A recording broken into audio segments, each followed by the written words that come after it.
Même les 10 commandements. Les 10 commandements, pour moi, ce sont tous des commandements qu'on peut, quelque part, appliquer. Même si on est dans la religion. Il me semble que c'est des... Si on aime Dieu, c'est des 10 commandements qu'on peut appliquer. Mais on a compris la semaine passée que Jésus, il est venu pas abolir la loi, mais l'accomplir. Parce que nous, on n'est pas capable d'obéir à Dieu à tous les commandements. De ces 10 principaux commandements-là,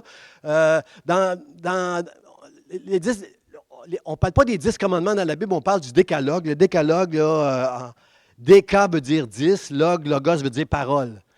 Dans les livres, ce sont les 10 paroles que Dieu a données au peuple d'Israël un jour sur le mont Sinaï. C'est de ça qu'on parle. Et de ces 10 paroles-là, dans le judaïsme, on a sorti 613 commandements, frères et sœurs.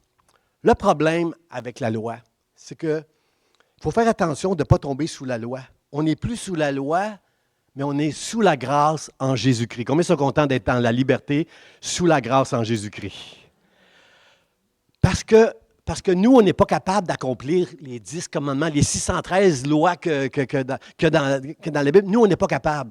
C'est Jésus-Christ seul qui était capable d'accomplir ça parce qu'il était sans péché, il était le Fils de Dieu. Bien qu'il était homme, il était le Fils de Dieu. Et lui a réussi à accomplir, il était sans péché et il a accompli par amour. Il faisait un avec le Père et il a accompli ces commandements-là. Je veux dire, merci au Seigneur d'avoir accompli ça.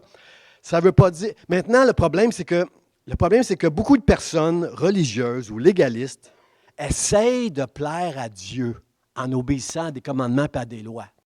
Je veux qu'on comprenne quelque chose. Ce n'est pas toutes les petites choses qu'on va faire pour Dieu qui vont faire en sorte qu'on va plaire à Dieu. Mais ce sont toutes les choses que Jésus a faites devant Dieu, pour nous, qui fait qu'on plaît à Dieu. C'est notre foi dans ce que Jésus a accompli qui fait la joie du Père. On n'accomplit pas tout le temps tous les commandements à la lettre, mais pourquoi? Parce que Dieu a écrit sa loi dans nos cœurs maintenant. Si tu aimes Dieu de tout ton cœur, tu ne veux pas faire le mal. Êtes-vous d'accord avec moi? Ça fait du sens. Hein? Les religieux, les personnes qui sont religieuses aussi ne veulent pas faire de mal. Mais le problème, c'est que nous avons la parole de Dieu, nous avons le Saint-Esprit, et dans nos cœurs, Dieu a écrit sa loi. Quand je ne suis pas fin avec quelqu'un, je le sais que je n'ai pas été fin avec quelqu'un parce que le Saint-Esprit en moi me le dit. Le premier commandement, c'est tu aimeras Dieu de tout ton cœur et pas le premier commandement, mais le commandement le plus important, tu aimeras Dieu de tout ton cœur et ton prochain comme toi-même. Frère et sœur, si tu aimes Dieu de tout ton cœur, tu vas réussir à aimer ton prochain comme toi-même. Parce que nous-mêmes, on s'aime beaucoup. On veut bien prendre soin des autres, mais on a beaucoup d'amour pour nous-mêmes. Alors, c'est ça. C'est ça. Alors, frères et sœurs, on est sous la grâce parce que c'était impossible à la chair de se soumettre à Dieu dans tout ce que Dieu peut nous demander. Mais ce matin, je veux le répéter, si tu es capable de rencontrer le premier commandement qu'on va étudier ensemble ce matin, cet après-midi, si tu es capable de rencontrer le premier commandement, tu vas être capable, frères et sœurs, de marcher dans les voies de Dieu. Sans accomplir toutes il y a des règles dans l'Ancien Testament, frères et sœurs, qui étaient pour nous protéger, mais comprenez-vous, j'irai là plus tard dans la série, là, mais ce qui est important, frères et sœurs, c'est que maintenant, les lois de Dieu sont écrites dans nos cœurs. C'est Jésus qui les a accomplies. Ce n'est pas nous qui pouvons accomplir la loi, mais c'est Dieu. Et dans Galates, ça nous dit que Paul nous enseigne avec une analogie. Il dit, Abraham, il y a eu 2 fils. Il y en a eu un de Hagar qui était esclave, puis il y en a eu un de Sarah qui était le fils de la promesse. Et Hagar, ça veut dire, il dit dans Galates 1, 5, voyons, je vais le dire, Hagar, c'est le mont Sinaï en Arabie. C'est la Jérusalem actuelle qui est dans la servitude. La servitude, ça veut dire quand tu es soumis à un maître, puis tu dépends complètement de ton maître pour tout. C'est ça la servitude. Moi, je veux être dans la servitude de Dieu. Je dépends complètement de Dieu et je veux me soumettre à lui. Mais des fois, ma chair ne veut pas se soumettre à lui. Et il y a un combat à l'intérieur de moi qui des fois, peut nous rendre misérables. L'apôtre Paul a eu le courage de dire quelque part, « Misérable que je suis, qui va me délivrer de cette chair-là? » Parce que des fois, je ne fais pas ce que je devrais faire, puis je fais ce que je ne veux pas faire. Combien sont d'accord ici que ça nous arrive à nous autres aussi? pas juste à l'apôtre Paul. Alors, merci Seigneur, merci de nous aider. Alors, il fait une allégorie, il dit, il y a Agar qui est dans la servitude, puis il y a le fils de la promesse, Isaac, là, le fils de Sarah. Il dit que la Jérusalem d'en haut, c'est notre mère. Elle est libre. Puis il va nous dire dans Galates, soyez fermes. Soyez fermes. Parce que, pourquoi il nous dit ça? Parce que, frères et sœurs, c'est facile, et spécialement dans notre génération, c'est facile de se laisser séduire. J'ai juste entendu des Est-ce que vous êtes d'accord avec le principe de l'apôtre Paul, surtout aujourd'hui? Ça l'était avant, mais c'est facile de nous laisser séduire par toutes sortes d'idoles, frères et sœurs. Quelqu'un a dit que notre cœur, c'est une fabrique d'idoles. On est toujours attiré par quelque chose, puis on doit toujours combattre quelque chose, et on peut se laisser séduire parfois. Moi, je pense il y a un film très spirituel que j'ai déjà vu, là, ça s'appelle Le Seigneur des Anneaux. Quelqu'un a déjà vu ce film-là, Le Seigneur des Anneaux? C'est très spirituel. C'est un chrétien, je crois, qui a écrit ce film-là, l'histoire. Et là-dedans, il y a l'anneau de Sauron. Celui qui porte cet anneau-là de Sauron, là, ben, il devient complètement corrompu. Pourquoi? Parce que c'est comme si cet anneau-là va chercher dans ton cœur tous tes désirs, toutes tes passions, toutes les choses que tu retiens, que tu combats parce que tu sais que ce n'est pas bien. Et c'est comme si c'est complètement corrompu quand tu portes cet anneau-là. Combien sont d'accord avec moi que si on ne reste pas en Christ, on peut être séduit très facilement? Il faut faire attention. Faisons attention, frères et sœurs. Soyons, comment je pourrais dire, j'ai aimé quand le pasteur Charles a dit, c'est bon d'être dans la maison de Dieu. On vient chercher une force, on vient chercher des touches, un soulagement, une consolation, une parole de Dieu qui va nous aider à marcher et à rester ferme pour ne pas se laisser séduire par tout ce qui prend place autour de nous. Amen. Paul va dire au verset 4 dans Galates 5 qu'on est séparé de Christ quand on cherche la justification dans la loi. On est déchu de la grâce. Un petit peu plus loin, il va parler de la circoncision. Il dit, la circoncision, là, parce qu'il y avait des Juifs qui prêchaient qu'on devait quand même être circoncis si on veut plaire à Dieu. Puis il parle de la circoncision, il va dénoncer ça. Il va dire, arrêtez de prêcher qu'on est sous la grâce, là. Si vous prêchez des choses comme ça, si vous enseignez encore des choses comme ça du judaïsme, là, bien, vous êtes séparés de Christ. Comment il va leur dire ça? Il dit, si tu enseignes qu'on doit pratiquer la circoncision pour plaire à Dieu, tu es tenu de pratiquer toute la loi. Tu n'as pas le droit d'enfreindre un seul des 613 commandements, sinon tu vas être séparé de Christ.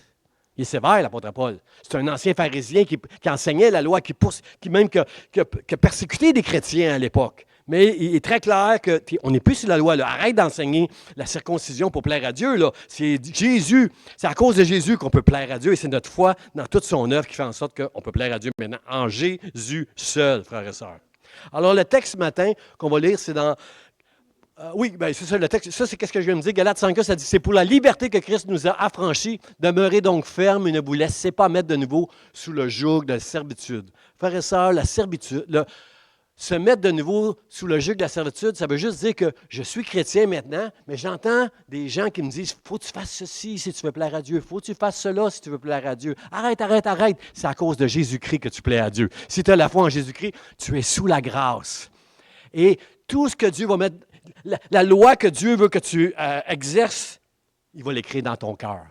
Ce n'est pas la lettre. C'est pour ça que c'est pour ça que j'ai donné le titre de cette série, l'esprit des 10 commandements, et non pas la lettre des 10 commandements. On n'est pas tenu à fonctionner, à obéir à la loi à la lettre, mais on doit comprendre qu'est-ce qu'il y a derrière la loi pour être capable de l'accomplir de manière qu'on va glorifier Dieu. Ah, mais je suis content que vous avez compris. C'est pas clair tout ça, là, mais ça va donner clair au cours des semaines, frères et sœurs. Alors, le texte ce matin qu'on va regarder ensemble, c'est dans Exode, chapitre 20, versets 1 à 3, qui nous dit le premier commandement, frères et sœurs. Dieu prononça toutes ces paroles en disant « Je suis l'Éternel, ton Dieu. » Oh, je l'aime cela. « Je suis l'Éternel, ton Dieu, qui t'ai fait sortir du pays d'Égypte, de la maison de servitude. Tu n'auras pas d'autre Dieu devant ma face. » Pas d'autre Dieu devant ma face. Ça, c'est important de comprendre ça, frères et sœurs. C'est important de comprendre, comme je viens de dire, que toutes sortes de dieux puis d'idoles dans le monde depuis le commencement des temps.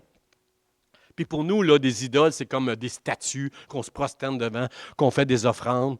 Il y a un restaurant thaïlandais que je vais à l'occasion, là, puis il y a un petit Bouddha en rentrant. Puis le petit Bouddha, il y a des pièces de monnaie, puis aussi des fois de la nourriture qu'on donne ça. Moi, si je serais une idole, j'aimerais ça être Bouddha. Là. Les gens me donneraient à manger, puis ils me donneraient de l'argent. On a cette vision-là, mais c'est plus que ça, frères et sœurs. C'est plus que ça, une idole. Une idole, c'est caché dans nos cœurs.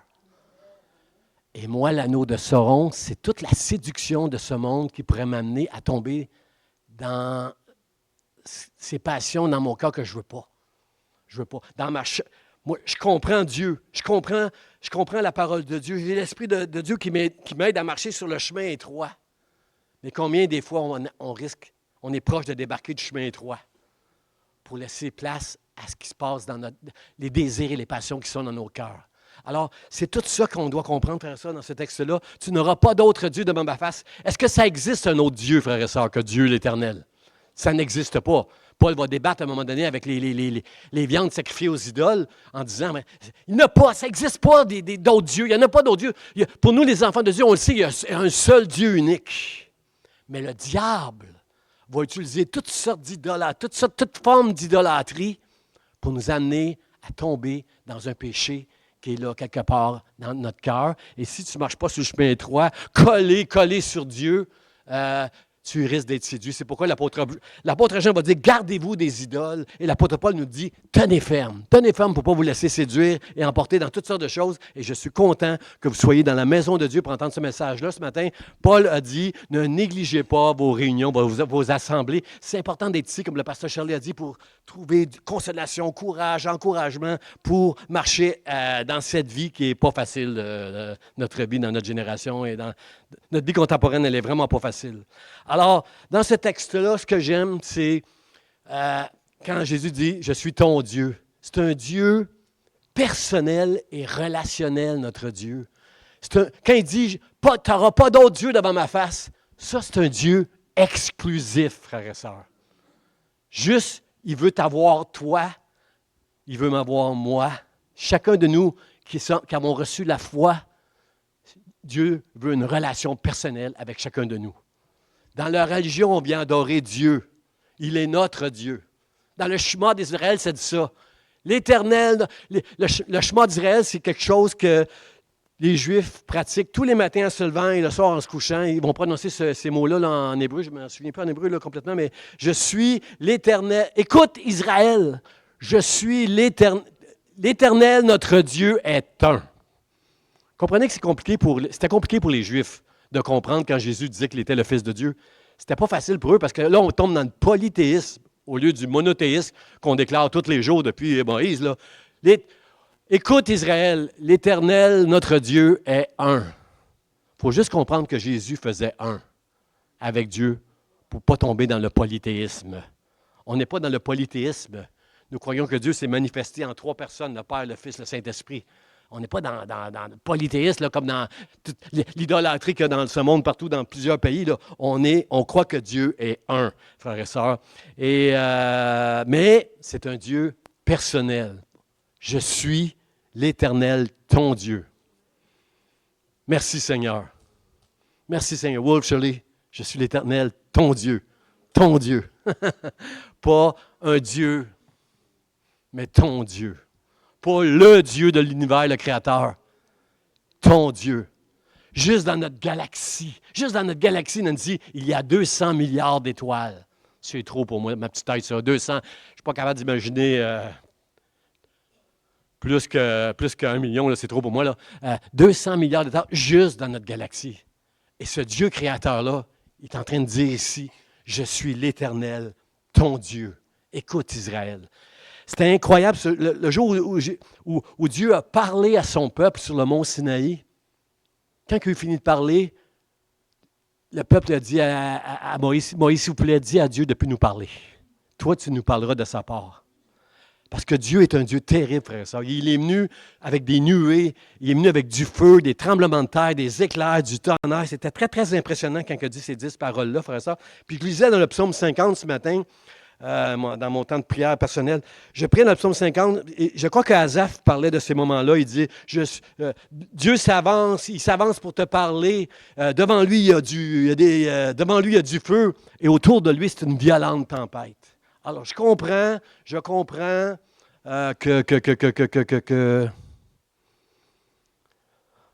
comprends que le peuple a dû être terrifié, terrorisé quand Dieu a parlé. Je peux comprendre tout ça.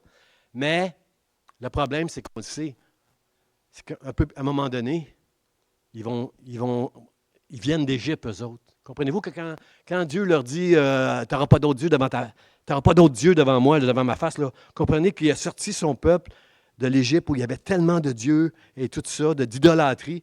Alors, c'était important, ce moment-là, sur le mont Sinaï, que Dieu montre toute sa gloire et d'une manière aussi terrifiante. Moi, je comprends ça. Et, faire ça, ce qu'on doit comprendre aussi, c'est que c'est un commandement qui est très, très important parce que souvent, Jésus l'a validé. Jésus l'a validé à un moment donné avec le jeune homme riche, en disant que le commandement le plus important, c'est d'aimer Dieu de tout son cœur.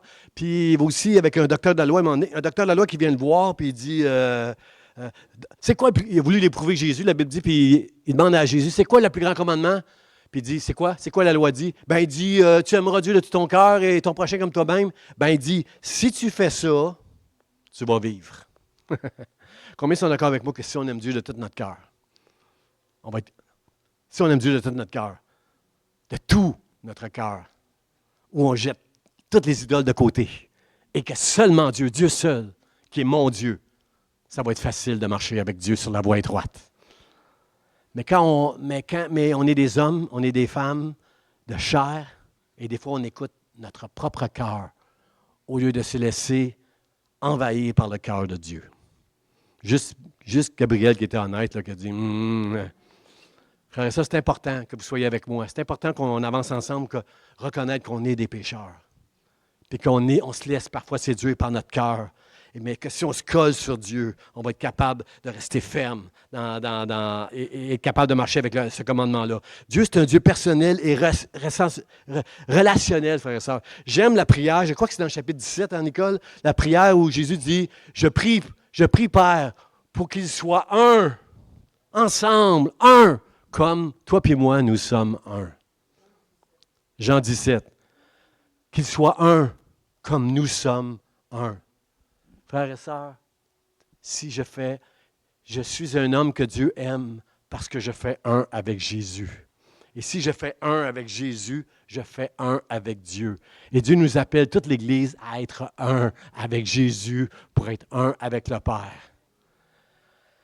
On est tous différents, frères et sœurs. On ne comprend pas tous de la même manière. On a des différends les uns avec les autres. Dites pas amen ceux qui sont mariés. Mais le mariage, c'est tu vas quitter ton père et ta mère et ils deviendront une seule chair. J'aime le mot deviendront. C'est pas en sortant de l'Église que tu deviens une seule chair après le mariage. Parce qu'on est incompatibles. On est incompatibles, hommes et femmes ensemble, à part vous autres, là, Wolf et Charlie, là, ça paraît tellement comment vous êtes ensemble et plein d'amour. Mais on est incompatibles. On n'aime pas les mêmes choses. Moi et ma femme, on n'aime pas les mêmes choses. Ma femme, elle aime bien manger. Puis moi, avec les légumes, pas de sucre. Puis moi, j'aime manger des affaires. J'aime des fritures, des panures, moi. Alors, les desserts, j'aime ça. T'as bien dit les desserts avec un S, t'as bien dit. J'aime ça. Ma femme, elle est très organisée et réglée au quart de tour dans la maison. Moi, en tant que pasteur, c'est sûr que je dois être un peu organisé, là, mais à côté d'elle, je suis complètement désorganisé. Là. Moi, elle est tellement au quart de tour. Là. Ma femme, si elle regarde la télé, moi, j'ai pas le temps de regarder des films, sauf si c'est un film de James Bond ou Mission Impossible que j'ai jamais vu. Ça, c'est des films d'action que j'aime, là. Mais un film par année, moi, maximum, que j'ai le temps de regarder. Mais elle aime les films d'amour. Mais moi, c'est des films de gars, là, des films d'action là, que j'aime regarder. Là. Les nouvelles, le golf, puis une fois par année, un film d'action. Mais pour elle, des fois, au moins, elle écoute le golf avec moi, pour être avec moi, à côté de moi, un peu. Là. Alors, une fois par année, je regardais un petit peu un film d'amour avec elle. Mais les films d'amour, là, on sait où ce qui s'en va à la fin, le film. Alors, à 3 quarts, je lâche, là. Je vais te dire la fin, ma femme. Elle dit, dis-moi pas la fin, je l'ai déjà vu 3, 4 fois. Je le sais, moi aussi, la fin, là. C'est ça. On est tellement... Deux personnes que Dieu met ensemble, ils deviendront une seule chair. Frères et sœurs, c'est la promesse que Dieu fait. La promesse que Dieu nous fait. Quand je les ai priés, ça devait être tellement solennel. J'ai pris qu'ils soient un comme nous sommes un. Frères et sœurs, nous deviendrons une seule chair avec Jésus. Ici sur terre et un jour parfaitement au ciel, quand on va être aussi dans un corps où il n'y aura plus le péché en nous, un corps glorifié, un corps qui va manger sainement dans le ciel aux noces de l'agneau, un corps glorifié. On va faire un avec Dieu. Merci Seigneur pour ça. Merci Seigneur. C'est toi, c'est ça. Frères et sœurs, si on écoute Dieu, puis si on l'entend, puis si à cause de tout l'amour qu'on va comprendre envers nous, ça va être facile d'obéir à la loi qui est écrite dans notre cœur. Amen. Ça va être facile, frère et sœurs. Dans le psaume 50, au verset 7 que je lisais ce matin, ça disait « Écoute, Israël, je te parlerai. » Puis là, après, il dit « Et je t'avertirai. » Combien vu que Dieu te parle ce matin? Mais est-ce que tu es prêt à te laisser avertir aussi par Dieu? Moins facile, celle-là. On aime ça se faire parler de Dieu. Dieu m'a parlé. Mais quand Dieu nous avertit, quand Dieu nous reprend, quand Dieu nous reproche, comme un père qui aime, il faut sentir l'amour de Dieu. La Bible dit, si ton frère pêche, reprends-le. Va pas le reprendre si tu ne l'aimes pas, ton frère et ta sœur, parce que ça va mal tourner. Mais si ton frère et ta sœur peuvent sentir l'amour dans ton cœur quand tu le reprends, fais-le. Parce que Dieu dit, je te parle, écoute, entends ce que je te dis, je te parlerai et je t'avertirai. Moi, je veux que Dieu m'avertisse. Moi, je veux rester sur la voie étroite. Moi, je sais qu'on a toute la folie de pouvoir on a une puissance en nous par laquelle il peut nous entraîner, nous séduire. Je veux enlever l'anneau de Sauron qui est de la chair qui est en moi et je veux obéir à Dieu de tout mon cœur par sa grâce. Personne ici, par notre volonté, on peut obéir à Dieu parfaitement. Mais si tu aimes Dieu de tout ton cœur, le Saint-Esprit, la parole de Dieu va t'aider à marcher avec lui, puis à lui obéir avec la loi qu'il va mettre dans ton cœur. Amen. Mon deuxième point, frère et sœur, c'est un Dieu qui te libère. Je l'aime, celui-là. Ton Dieu qui t'a fait sortir du pays d'Égypte, de la maison de servitude. Wow! Moïse martelait constamment Pharaon. Pharaon qui était une image un peu du diable. Il martelait tout le temps, totalement, Pharaon en disant « Libère mon peuple, libère mon peuple ». Frères et sœurs, j'ai une définition du mot « liberté », moi. Parce que je suis quelqu'un, moi, qui se condamne facilement. Moi, je suis quelqu'un, là, quand je fais une erreur, quand je fais quelque chose que j'aime pas, ou que je blesse quelqu'un, je suis bon pour me flageller. Je suis bon, je culpabilise facilement, moi. Je me condamne facilement. Et la liberté, frères et sœurs, la liberté, ma définition de la liberté, je l'ai écrit dans mes notes, c'est une personne qui dit, non, en fait, la liberté, c'est que personne ne peut te condamner. C'est ça la bonne nouvelle, frères et sœurs. Quand tu es libre, tu n'as pas à porter le poids de la culpabilité et de la condamnation parce que c'est Jésus qui l'a porté à la croix. Si je marche dans la culpabilité, je suis en train d'enlever à Jésus quelque chose qu'il a fait pour moi à la croix. Me culpabiliser, c'est facile, mais Jésus a été frappé, maudit et abandonné à la croix pour que moi, je sois libre maintenant, dans le nom de Jésus. Seigneur, merci pour la liberté que tu me donnes. Merci pour cette liberté-là. Je suis juste aujourd'hui. Dieu m'appelle, quand il me regarde, il dit, voici un homme juste, en parlant du pasteur Jean, voici un homme juste, mais ce n'est pas moi qui est juste, c'est Jésus en moi qui est juste. Merci Seigneur de m'avoir libéré de la condamnation, de la culpabilité, de la mort. Et cette liberté-là ne me permet pas de commettre des péchés, frères et sœurs. Je ne veux pas faire des péchés. La liberté que j'ai, la grâce que j'ai, ce n'est pas que je peux faire ce que je veux. La grâce que Dieu m'a donnée, c'est de pouvoir faire la volonté de Dieu à cause de Jésus-Christ, à cause de la parole de Dieu. Seigneur, aide-moi, aide-moi. Elle est écrite dans mon cœur maintenant. Et ce que j'aimerais souligner ce matin, c'est que des fois, on peut être victime de notre passé. Ça se peut que dans notre passé, on a subi des choses terribles.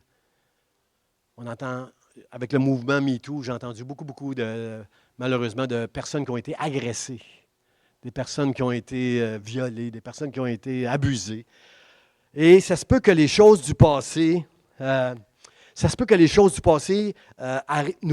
qui sont arrivées dans le passé, nous brisent encore aujourd'hui. Frères et sœurs, regardez, on va lire un passage dans Luc, chapitre 4, verset 18. À un moment donné, Jésus, quand il a commencé son ministère, il allait dans les synagogues. Puis dans les synagogues, souvent, on remet une portion des Écritures à quelqu'un de la synagogue pour qu'il puisse le lire. Et Jésus lit cette portion-là des Écritures dans Luc, chapitre 4. Il dit, « Il m'a envoyé pour guérir ceux qui ont le cœur brisé et pour proclamer aux captifs la délivrance. » Et Jésus dit, « Cette parole a été accomplie. » Mon frère, ma sœur, si tu es en Jésus-Christ, Jésus est venu pour te libérer de tout ce qui a pu prendre place dans ta vie. Laisse-moi t'expliquer. Laisse-moi t'expliquer ce que ça veut dire une nouvelle créature. Quand Dieu a sorti son peuple, il l'a sorti de l'Égypte. Il l'a sorti de la servitude de l'Égypte. Être une nouvelle créature, frères et sœurs, c'est que quand tu es en Jésus-Christ, il y a un avant et il y a un après en Jésus-Christ. Amen? On comprend ça? On n'est pas la même que quand on était asservi à toutes sortes de choses. On est une nouvelle créature. Et ton passé douloureux, plusieurs ici, vous avez vécu quelque chose dans le passé de très douloureux qui peut t'affecter encore aujourd'hui. Ça c'est tout à fait humain.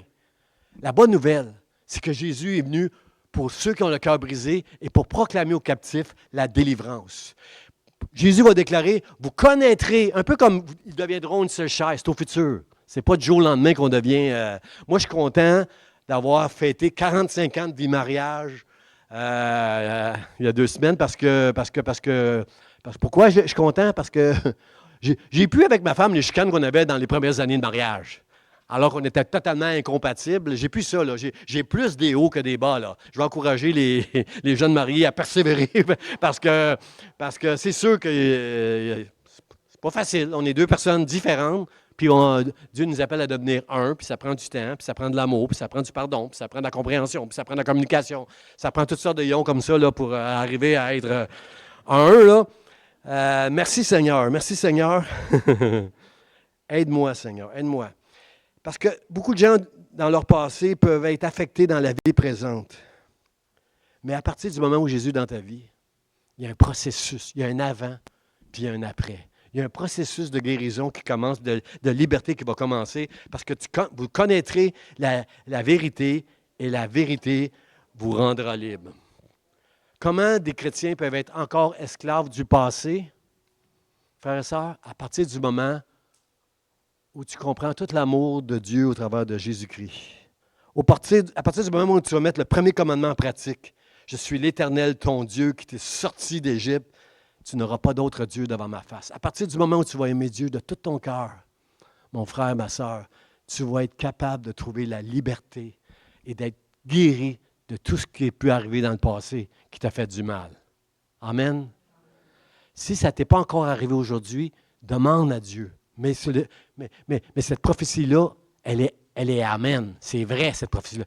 J'ai été envoyé pour proclamer la délivrance, pour guérir ceux qui ont le cœur brisé et proclamer aux captifs la délivrance. Mais c'est un processus. Ce n'est pas du jour au lendemain que tu vas être guéri de tout ce que tu as passé. Mais plus tu vas mettre ta confiance en Dieu, plus que la guérison va prendre place dans le nom de Jésus. Amen. Amen, Seigneur. Aide-nous. Mon dernier point, frère, ça, c'est un Dieu exclusif. Vous êtes d'accord avec moi? Totalement exclusif. Dieu a parlé au peuple sur le mont Sinaï avec c'était terrifiant. Là. Arrête.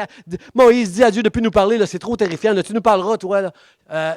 Il dit, tu n'auras pas d'autre Dieu devant ma face. Dieu parle à son peuple. Puis il y a eu 40 ans dans le désert qu'ils ont traversé et ont vu des miracles de la part de Dieu. Et là, ils sont au pied du mont Sinaï Et là, Dieu, et là, qu'est-ce qui arrive? C'est qu'on on met de la pression sur Aaron, parce que ça fait 40 jours, ça fait plus qu'un mois que Moïse est parti sur le mont Sinaï, il a disparu, ça fait plus qu'un mois. Et là, ce peuple-là qui sort de l'Égypte avec toutes sortes d'idolâtries, il demande à Aaron, fais-nous un Dieu qui marche devant nous. Alors Aaron, il met de la pression sur Aaron, là. Puis Aaron, il a tombé dans cette pression-là. C'était pas un leader comme Moïse, là. Il a tombé dans cette pression-là. Et il a dit, ça va vous coûter quelque chose. Combien aiment les bijoux ici? On ne vous le dirait pas, vous le direz pas. Donnez-moi tous vos bijoux en or et en argent. Il a fait chauffer ça, puis il est sorti quelque chose, puis il a dit, Israël, voici ton Dieu. Moïse va descendre du mont Sinaï après 40 jours dans la présence de Dieu, dans un univers totalement, comment je peux dire, dans la gloire de Dieu. Là, c'était miraculeux. Là. C'était miraculeux ce qui s'est passé là avec Moïse. Et il y avait la gloire de Dieu dans son visage même. Il descend, puis il a dans ses mains les 2 tables de la loi, dans ses mains, écrit, la Bible dit, avec le doigt de Dieu. Des tables, j'aurais aimé amener des pierres, là. Il y a des tables avec les 10 paroles de Dieu. Tu n'auras pas d'autre, je suis l'Éternel, ton Dieu, tu n'auras pas d'autre Dieu devant ma face. Il y a les 2 tables, et quand il descend, puis qu'il voit que le peuple qui se divertit, puis qu'il y a un veau d'or, le Dieu. Un veau d'or. Le Dieu incorruptible, avec une représentation de lui, d'un animal corruptible. Ils ont pris la gloire incorruptible de Dieu pour en faire une chose corruptible. C'est épouvantable, frères et sœurs. Épouvantable. Et là, Moïse a fait quelque chose que je ne sais pas que j'aurais eu le courage de faire. Il a brisé les tables de la loi. Parce qu'il s'est dit, ils ne sont pas capables. Les 10 tables les 10 paroles de Dieu, le décalogue qui est écrit sur ces pierres-là, le peuple n'est pas capable de suivre ces lois-là. Il s'est déjà fait un autre Dieu. Puis le premier commandement, c'est « tu n'auras pas d'autre Dieu devant ma face ». Comment Moïse devait être découragé. Il a plaidé pour le peuple. Il a plaidé pour le peuple quand même. C'était un vrai serviteur de Dieu, il a plaidé pour que Dieu soit doux avec le peuple. Frères et sœurs, dans ce temps-là, faire un Dieu, c'était affreux. Là. Ça ne fait pas de sens pour moi de faire un veau d'or pour dire « voici ton Dieu ». Ça ne fait pas de sens. Là. Mais, bon, je comprends qu'ils sortaient de l'Égypte avec toutes sortes d'idoles. Frères et sœurs, il y a des idoles partout dans notre monde. Parce qu'on veut croire dans quelque chose. Puis on aime croire dans une idole qui va nous donner quelque chose en retour. Comprenez-vous que quand on s'agenouille devant une idole, le gars qui met dans le restaurant thaïlandais que je vais des fois pour bénir ma femme puis l'amener là, quand les gens mettent quelques pièces de monnaie devant Bouddha, pourquoi vous pensez qu'ils mettent quelques pièces de monnaie? C'est parce qu'ils veulent de l'argent en retour. Ils font une offrande. Ils se montrent un peu généreux. Ben, c'est des quelques pièces de monnaie. Là. Ils se montrent généreux, mais pour qu'ils soient bénis par l'idole en retour. Ils vont mettre quand on donne de la nourriture à une idole, c'est parce qu'on espère qu'il va nous rassasier, qu'il va nous donner la nourriture tous les jours de notre vie. Il y a une déesse que ça parle beaucoup, cette déesse-là. Elle s'appelle Aphrodite. C'est la déesse de l'amour, de la beauté. Est-ce qu'on n'a pas, frères et sœurs, aujourd'hui, des femmes qui ont de problème avec la beauté? L'image qu'on veut donner avec toute la science plastique et chirurgie plastique et toutes ces affaires-là. Là. Est-ce qu'on n'a pas un problème avec ça? Aphrodite, c'était la déesse de l'amour, de la beauté et du plaisir. Il y avait des déesses pour la fécondité. Tu n'as pas d'enfant, tu es stérile, va faire une offrande à cette déesse-là, puis en retour, tu vas avoir des enfants. Si tu es généreux puis tu fais des offrandes. Dans le fond, les idoles, ils sont là pour enlever quelque chose à Dieu, pour nous donner quelque chose que notre cœur désire. Ça ne marche pas avec Dieu, je vais aller vers des idoles, puis ils vont me donner ce que je veux. Je vais faire une offrande, puis si je fais les choses comme il faut, l'idole va me rendre ce que j'attends d'elle. Il y en a un autre idole aussi que j'ai pris, là, qui s'appelle, dans le Nouveau Testament, elle a un autre nom, là, mais chez les Grecs, il y avait Plutos. Plutos, le dieu de la richesse et de la prospérité. Frères et sœurs, les idoles, Dieu, c'est un Dieu exclusif. Tu n'auras pas d'autre Dieu devant ma face. Je veux une relation avec toi personnelle et exclusive. Mais c'est pas vrai. Avec les idoles, ça ne marche pas comme ça. Tu sais que si tu vas vers des idoles, tu as le droit d'en avoir 2, 3, 10, 50 si tu veux. Des idoles. Ils ne sont pas exclusifs parce que des idoles, frères et sœurs, toutes les tentations du diable. On a tous des faiblesses différentes et les idoles vont nous amener à tomber dans une faiblesse qu'on a, comme avec l'anneau de Sauron, là, dans le Seigneur des Agneaux. C'est là qu'il veut nous amener. Alors, ça n'existe pas des idoles, mais pourquoi ils ne sont pas exclusifs? Parce que plus que tu vas aller vers toutes sortes d'idoles pour avoir ce que tu veux, plus que tu vas tomber dans ce péché-là, d'avoir d'autres dieux devant ta face que l'Éternel, ton Dieu. Et ça, on ne veut pas ça ici, frères et sœurs, hein? On ne veut pas avoir d'autres dieux mettre d'autres dieux devant la face de Dieu. Les idoles ne sont pas jalouses, frères et sœurs. La semaine prochaine, je vais vous enseigner la jalousie de Dieu. Pourquoi Dieu est un Dieu exclusif? Parce que quand tu te maries, quand tu te maries avec l'homme, puis quand la femme se marie avec l'homme qu'elle aime, puis l'homme avec la femme qu'elle aime, c'est une relation exclusive, frères et sœurs. Vous êtes d'accord avec ça? On n'en veut pas d'autres. Pas d'autres qui viennent traîner autour de ton mari ou de ta femme. Tu n'en veux pas d'autres. Moi, j'étais jaloux, frères et sœurs. Ma femme, c'est pas une femme jalouse. Sauf qu'elle m'a souvent dit, moi, je ne suis pas jalouse, mais trompe-moi juste une fois, c'est fini. Tu n'as pas de chance, tu n'as pas de deuxième chance. Moi, j'étais jaloux, je vais vous dire pourquoi. Pas parce que je n'avais pas confiance en ma femme. Ma femme ne m'a jamais donné une petite raison d'être jaloux d'elle. Elle a toujours fermé la porte. Même qu'on n'était pas mariés, à tous les gars qui pouvaient la courtiser, c'était une super de belle femme, et c'est encore une super de belle femme. Et tous les hommes qui la courtisaient, là, elle a fermé toutes les portes. Mais moi, j'étais jaloux, je vais vous dire pourquoi. C'est moi qui n'avais pas confiance en moi-même. Comment je peux avoir confiance en elle quand je n'ai même pas confiance en moi-même? Parce que moi, je regarde un peu ailleurs. C'est en moi que j'étais pas. Moi, j'étais jaloux parce que c'était en moi que je n'avais pas confiance. Mais la jalousie de Dieu, ce n'est pas ça du tout. Ce qu'on va voir la semaine prochaine, c'est que la jalousie de Dieu, elle est sainte. Parce qu'il t'aime et il veut t'avoir juste pour lui. Pas d'autre Dieu, pas d'idole, pas de passion autre que Dieu lui seul. Frères et sœurs, est-ce qu'on est capable de déclarer ce matin qu'on va chanter tantôt que c'est Dieu seul qu'on veut aimer et adorer, tous ensemble avec les anges dans le ciel? C'est toi qu'on veut aimer, c'est toi qu'on veut adorer, Seigneur. Aide-nous, Seigneur. Les idoles ne sont pas jalouses. Le problème, frères et sœurs, c'est qu'une idole, si je vais devant une idole, dans mon petit restaurant thaïlandais, si je mets quelques pièces de monnaie devant l'idole, en disant, bénis-moi financièrement, j'aimerais ça amener ma femme plus souvent, amène-moi, bénis-moi financièrement, puis ne me bénis pas. Qu'est-ce qui risque d'arriver, frères et sœurs? L'idole va me décevoir. Êtes-vous d'accord avec ça? Je vais être déçu de l'idole si elle ne me donne pas ce que je veux avoir de tout mon cœur. Laissez-moi vous parler d'un péché dans l'Église, frères et sœurs. Un péché moderne dans notre génération. On a amené, au travers de certaines prédications, de l'idolâtrie dans l'Église. Dieu est devenu comme une idole. Donne-moi ce que je veux. Et voici comment...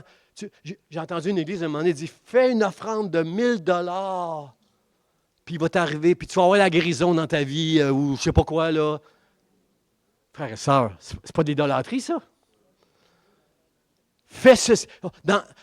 Kevin DeYoung qui dit, c'est Kevin DeYoung ou Timothée Keller qui dit ça, Kevin DeYoung, je pense, qui dit, faut pas, dans nos églises aujourd'hui, on a la foi dans la foi au lieu d'avoir la foi en Dieu. Comprenez-vous la différence? Si j'ai la foi, si je fais la bonne prière, si je dis les bons mots puis que je finis au nom de Jésus, je vais avoir ce que je veux. Est-ce que c'est mal de vouloir un conjoint, frère, ça, quand tu es tout seul? Tu es tout seul, tu vas avoir un conjoint. C'est pas mal de dire à Dieu, je veux un conjoint, Dieu. Est-ce que c'est mal de demander à Dieu des enfants quand tu es marié? C'est pas mal de demander ça à Dieu. Est-ce que c'est mal quand tu es malade de demander à Dieu de la guérison? Ben non, pendant 7 ans, moi, je souffrais d'une maladie, puis j'ai dit, Seigneur, guéris-moi. Je crois j'ai la foi, moi, je crois en toi que tu peux me guérir, moi. Comprenez-vous, frère et sœur? C'est pas mal, toutes ces choses-là. Ce qui est mal, c'est de croire dans une formule magique. Je fais ça, et Dieu va me rendre ce que je lui ai demandé. C'est ça qu'on est rendu dans nos églises, frère et sœur. Il y a eu beaucoup de pasteurs ces dernières années se sont repentis de la doctrine de la prospérité. C'est pour ça que vous ne m'entendez pas souvent prêcher sur l'argent. Je devrais prêcher sur l'argent parce qu'une bénédiction à être généreux envers Dieu. Il y a une bénédiction à être fidèle envers Dieu. C'est une déclaration de foi quand on donne à Dieu. Mais pourquoi je ne parle pas souvent sur l'argent? Parce que j'ai trop entendu de ces prédicateurs-là mettre une pression sur les gens pour qu'ils donnent, alors que ça doit venir du cœur, frères et sœurs. Pas d'une pression. Puis pas non plus d'une forme idolâtre. Fais ça, puis Dieu va te bénir. Frères et sœurs, qu'est-ce que Paul nous enseigne? Paul nous enseigne le contentement. Qu'est-ce que ça veut dire, le contentement? C'est que moi, je suis dans l'abondance, j'ai appris à être béni. Je suis dans la disette, je suis béni. Je suis en super santé, je suis content. Je suis malade, je suis dans le contentement. Comprenez-moi bien, frères et sœurs. Le contentement, ce n'est pas la résignation. Oh, je souffre, mais je vais être résigné. Ce n'est pas de la résignation. Ce n'est pas de la résignation, comme l'apôtre Paul, de vivre dans le contentement, dans la situation dans laquelle je subis, soit dans l'abondance, soit dans la pauvreté, soit dans la richesse, soit dans la disette, dans la santé ou la maladie. Le contentement, ce n'est pas de la résignation, c'est juste, j'ai confiance en Dieu. Il sera toujours avec moi. Il sera toujours là pour me délivrer. Peu importe la fin qui m'attend. C'est en Dieu que je mets ma confiance. Et pas dans une formule idolâtre où je vais dire à Dieu ceci, cela. Je vais dire les bonnes paroles avec la foi au nom de Jésus et je vais recevoir ce que je veux. Je veux demander à Dieu. Demandez à Dieu un conjoint si vous en voulez un. Demandez à Dieu des enfants si vous en voulez. Demandez à Dieu d'être plus béni. Mais ne demandez pas à Dieu à une idole, comme à une idole, frère et soeur, parce que si vous n'avez pas ce que vous demandez à Dieu, Dieu va vous décevoir. Comme les idoles nous déçoivent. Ce matin, Dieu veut t'avertir. Ne sois pas déçu de la situation dans laquelle tu vis. Ne crois pas que je t'ai délaissé ou que je t'ai abandonné. Je t'aime et je t'aimerai toujours. Tu souffres de quelque chose du passé? Je suis venu pour te libérer, pour guérir ton cœur brisé. C'est un processus. Pour certains, ça va être très tard ou peut-être juste au ciel. Mais ça peut être ce matin que tu reçois une délivrance en Jésus-Christ, pour la gloire de Dieu. Alors, combien sont d'accord avec moi qu'il y a des idoles aujourd'hui dans nos cœurs, frères et sœurs? Puis on a amené des fois, il y a des prédicateurs qui ont amené dans l'Église une forme d'idolâtrie en mettant notre confiance dans une formule pour nous présenter Dieu comme une idole, que si on est fin avec lui, il va nous donner ce qu'on veut. Frères et sœurs, moi, je veux être comme l'apôtre Paul. Je veux me contenter de ce que Dieu me donne. C'est en Dieu que je veux mettre ma confiance et dans pas tout ce que je vais lui demander. Parce que s'il ne me donne pas ce que je lui demande, Dieu va me décevoir comme une idole déçoit. Alors, moi, ce matin, je veux dire à Dieu, aide-moi, Seigneur. Aide-moi, Seigneur. On a l'histoire d'un jeune homme dans la Bible, ça va apparaître là. Matthieu 6, 24. Nul ne peut servir deux maîtres, car ou il haïra l'un et aimera l'autre, ou il s'attachera à l'un et méprisera l'autre. Vous ne pouvez servir Dieu et Mammon, qui est un dieu de la richesse. J'ai cherché Mammon, je n'ai pas trouvé dans l'histoire un Mammon, là, mais c'est le dieu de la richesse. Parce qu'il dit ça après le jeune homme riche. Vous savez, le jeune homme riche qui dit Seigneur, Seigneur, qu'est-ce que je dois faire Puis, c'est quoi le plus grand commandement? Tu aimeras Dieu de tout ton cœur, de toute ta force, de toutes tes pensées, ton prochain comme toi-même. Frères et sœurs, la Bible dit qu'au jeune homme riche, qui avait un attachement excessif à ses richesses. On connaît l'histoire, hein? La Bible nous dit que Jésus a aimé le jeune homme riche. Il l'a aimé. Puis il l'a défié. Il a dit, vends tout ce que tu as. Donnez aux pauvres. Va les porter à Action Secours à l'Église Vie d'Espoir. Puis il vient et suis-moi, tu vas être un de mes disciples. Et qu'est-ce que la Bible dit? Le jeune homme est parti tout triste. Mais il aimait Dieu, ce jeune homme-là. Il disait, j'ai oublié tous les commandements, moi, Dieu. Alors, frères et sœurs, la Bible nous dit, Jésus l'a aimé, puis l'a défié avec quelque chose qui était excessif en lui. Ce matin, est-ce que tu es prête à te laisser aimer et défier par Dieu? Je n'ai pas entendu de oui. C'est silencieux. Je veux me laisser aimer. Pour être capable d'obéir au premier commandement, tu n'auras pas d'autre Dieu devant ma face, pas d'idole dans ton cœur. Ton cœur, c'est une fabrique d'idoles. Tu as peut-être à ton doigt l'anneau de Sauron qui va te corrompre si tu ne le jettes pas au loin pour marcher sur la voie étroite qui va me t'amener jusqu'au ciel, tout le temps collé sur Jésus-Christ. marche d'une manière fidèle avec moi. Moi, je veux avoir le courage d'être défié par Dieu. Quand le psaume ce matin, j'ai lu dans le psaume 50, Israël, écoute, je te parlerai et je te... comment? T'avertirai. Je te parlerai, je t'avertirai. Pas facile de dire à Dieu, Seigneur, sonde-moi et avertis-moi. Avertis-moi de qu'est-ce que dans ma vie, je dois jeter de côté parce que Dieu ne veut pas avoir d'autres dieux devant sa face. Frères et sœurs, j'ai entendu l'histoire de cette femme qui avait cet anneau de Sauron. Toute sa vie, cette femme-là a vécu dans la pauvreté, depuis son enfance chez ses parents, puis après ça, elle a vécu dans la pauvreté. Puis cette femme-là, à un moment donné, elle a été courtisée par des hommes, mais elle a dit non à un vrai amour, parce qu'elle s'est dit, moi, je vais marier un homme riche. Je ne serai plus dans la pauvreté. Est-ce que ce n'est pas de l'idolâtrie, ça, frères et sœurs? On a entendu dans ces dernières années des sportifs qui étaient adulés. « Wow, il est-tu assez bon, lui? Hey, il gagne toutes ses courses en bicyclette ou à la course ou en ci ou en ça. » On a entendu souvent, pas souvent, mais ponctuellement, on a entendu aux nouvelles que des athlètes qui ont subi un test se sont fait prendre avec une dopage. Ils ont été accusés de dopage. Leur performance devant les hommes, ils voulaient avoir le succès devant les hommes, ils voulaient la gloire. C'est ce que Satan a offert à Jésus-Christ quand il a tenté 40 jours dans le désert. Il y en a qui veulent la gloire, le succès devant les hommes et prêts à faire n'importe quoi. Et certains athlètes sont tombés dans le piège de prendre de la drogue pour gagner des compétitions puis tomber dans la gloire. Est-ce que, frères et sœurs, ce n'est pas de l'idolâtrie, ça? Bon, Seigneur, aide-nous ce matin. Viens nous aider à trouver dans notre cœur l'idole qui peut être là des fois, qui peut nous tenter de faire quelque chose qu'on ne veut pas faire ou de ne pas faire quelque chose qu'on devrait faire pour la gloire de Dieu. Vous êtes d'accord avec moi? J'invite les musiciens pour mon dernier point, le mot de la fin.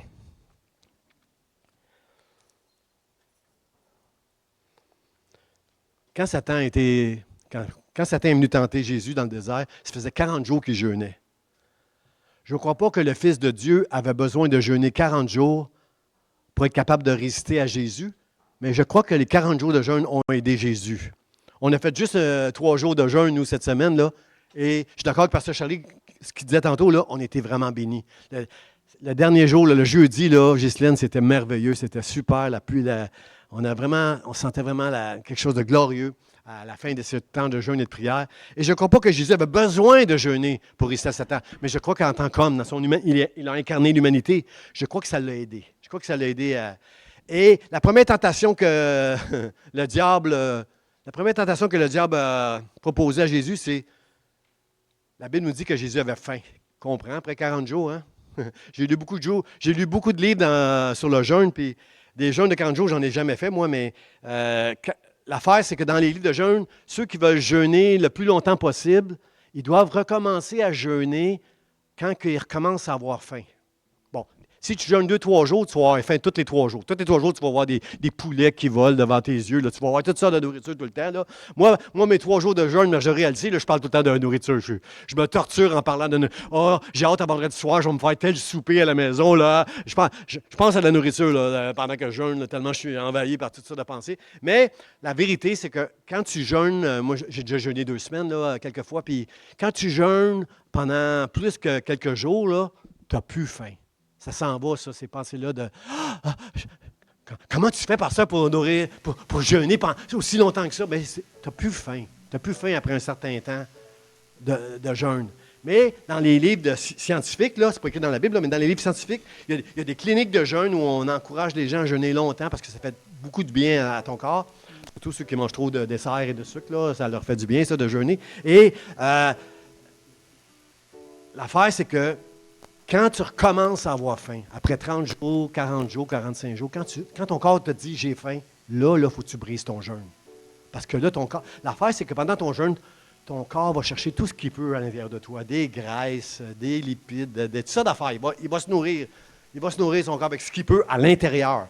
Beaucoup de gens on fait beaucoup de bien à leur corps dans ces cliniques de jeûne-là, mais l'affaire, c'est que tu dois recommencer à manger quand tu as fini ton jeûne. Et Jésus, la Bible nous dit, il eut faim. Et là, le diable arrive. Et là, il dit à Jésus, ah, il sait que Jésus a faim, là, ça fait 40 jours qu'il jeûne. Il dit, si tu es le Fils de Dieu, là, prends ces pierres, puis transforme-les en pain. Il est en train de tenter Jésus avec quelque chose de tout à fait naturel et puissant. Hein? Parce que ce pasteur Jean aurait été capable de résister à ça. Après 40 jours de jeûne, il prend quelque chose de très naturel, transforme ses pierres. Dis à ces pierres, t'es le Fils de Dieu, là. Transforme ces pierres en pain, puis mange. Non. La Bible dit, Jésus a répondu, l'homme ne vivra pas de pain seulement, mais de toute parole qui sort de la bouche de Dieu. Puis il finit en disant au diable, tu adoreras ton Dieu seul. Alors, un mot de la fin, frère et sœurs, c'est celui-ci. Jésus dit, je vous ai séparés des peuples afin que vous soyez à moi. Gaston, Dieu te veut à lui seul. Robert, Dieu, tu le sais, il te veut pour lui seul. Il ne veut pas d'autre Dieu devant sa face que lui. Est-ce que tu es prêt ce matin d'entendre parler Dieu à ton cœur? Est-ce que tu es prêt à te laisser avertir par Dieu ce matin? Si tu es prêt à te laisser parler et avertir par Dieu, de mettre une idole de côté. Parce que, mon frère, ma soeur, si tu attends quelque chose de Dieu qui ne vient pas, tu vas finir par être déçu de Dieu. Je te dis ce matin, mets pas ta foi dans la foi ou dans une formule. Mets ta confiance en Dieu seul. Et en son temps, Dieu te délivrera pour la gloire de son nom.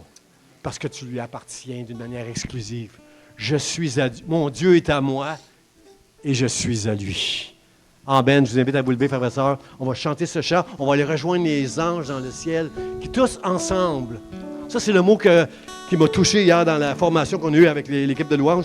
Le mot ensemble. On doit être tous ensemble, frères et sœurs. On doit être unis ensemble. Est-ce que ce matin, on peut adorer Dieu ensemble avec les anges? Tous ensemble, on va élever nos voix.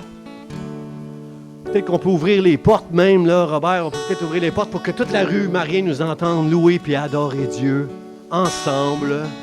Parce que nous lui appartenons. Tu lui appartiens et moi je lui appartiens dans le nom de Jésus. Est-ce que je peux entendre?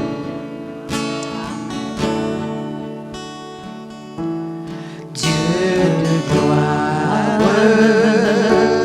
je t'adore. Ton nom s'élève en majesté de je célèbre ta victoire, ton règne, ton autorité. Digne tu agneau de Dieu. Digne tu agneau de Dieu. Tous les anges ensemble acclament la puissance de ton nom. Dieu de gloire, je t'adore. Ton nom s'élève en majesté de mes lèvres. Je célèbre ta victoire, ton règne, ton autorité. Digne tu agneau de Dieu. Digne tu agneau de Dieu. L'univers entier acclame la beauté de ton saint nom. Digne-tu, agneau de Dieu. Digne-tu, agneau de Dieu. L'univers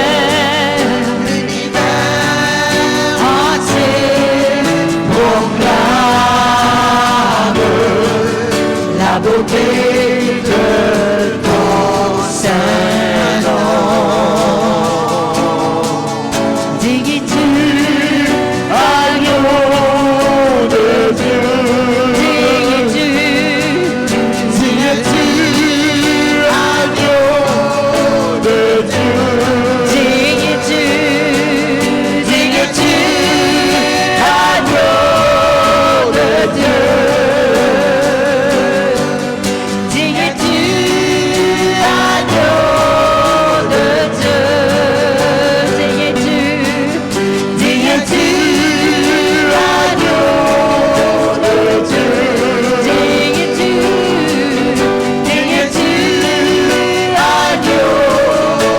Dieu. Digne es-tu,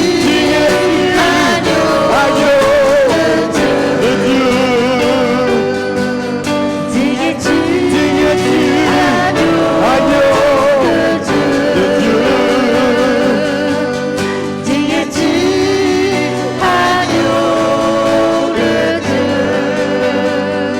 Alléluia. Ensemble, frères et sœurs, avec les anges, louons-le, adorons-le, poussiez des cris de joie devant lui. Alléluia. Je te loue, Seigneur. Avec les anges, je veux t'adorer. Je veux me prosterner devant toi. Je te loue, je t'adore. Je proclame ton nom qui est digne de louange, digne d'adoration. Alléluia, tu es Dieu, mon Dieu. Je suis à toi, tu m'as choisi. Je te loue, Seigneur, avec mon frère, avec ma soeur, avec l'équipe de louange. Je te loue avec les anges, avec les créatures dans ta présence.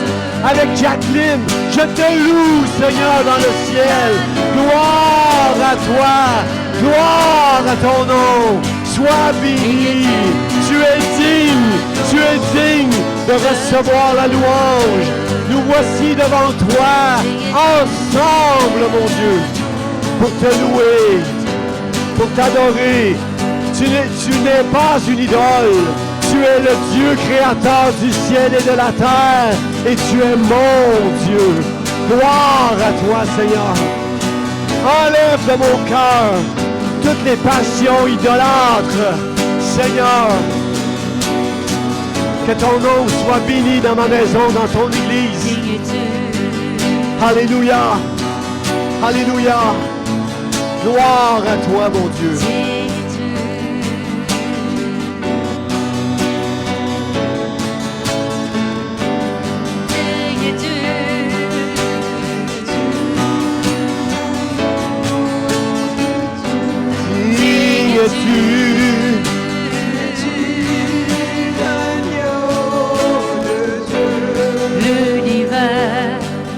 L'univers entier proclame la beauté de ton saint nom.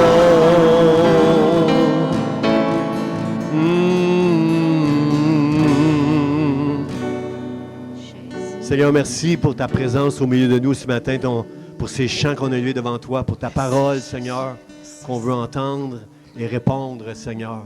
Chasse de nos cœurs, Dieu. Seigneur, je suis d'accord avec ce théologien qui dit que nos cœurs sont comme des fabriques d'idoles. Que l'ennemi veut nous séduire, Seigneur. Mais frère, c'est pas nous, Seigneur, mais c'est par ta grâce que nous allons tenir ferme et nous garder de toutes ces idoles qui pourraient nous détourner de toi, Seigneur. Que ton nom soit béni aujourd'hui, ici dans ce lieu et éternellement dans le nom de Jésus. Amen, amen. Soyez bénis, frères et sœurs, et saluez quelqu'un en lui disant que ton Dieu te bénisse, l'Éternel Dieu.